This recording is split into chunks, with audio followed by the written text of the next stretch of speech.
In my video where I talked about Biden proposing raising the capital gains tax to 44%, all the liberals in my comment section were saying the same thing. They were all saying, oh, well, this only applies to the wealthiest people. This won't affect average Americans. It only applies to rich people. This is just taxing the 1% and making them pay their fair share. Liberals, this is where your refusal to fucking learn history just so annoying. Because if you knew your fucking history, you would know that when they passed the 16th Amendment and created the income tax, at that time, it was simply a tax on the wealthiest 1% of Americans. The original income tax was the wealthiest 1% of Americans had to pay a 1% tax on their income. That's how it started. And of course, it passed easily. Everybody was in favor of it. I mean, come on, we were only taxing the wealthiest 1%.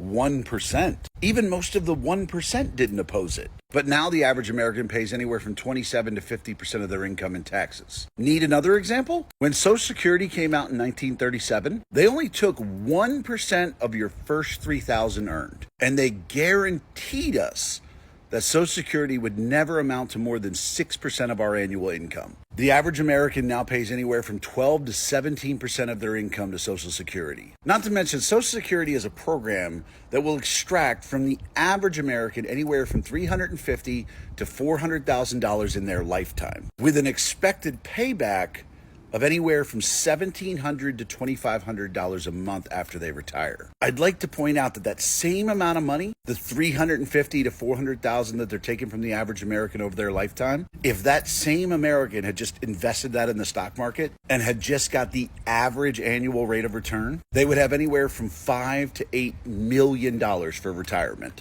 Guys, there has never been a tax that has been instituted by the government on the wealthiest 1% that has not grown to encompass everyone in America. But you keep buying that bullshit line. You keep believing, oh, well, just let the government pass this because it's just punishing the 1%, just making them pay their fair share. No, that's just how they get you to pass it, because that's the hard part for the government, passing a new tax. But once they get the American people to agree to that tax, well, then they have the authority to just fucking raise it as time goes on. Stop letting your fucking hatred for wealthy people fuck over your future generations. You did it with income tax. You did it with sales tax. You did it with property tax. And you did it with Social Security. How ignorant do you have to be of history to do it again?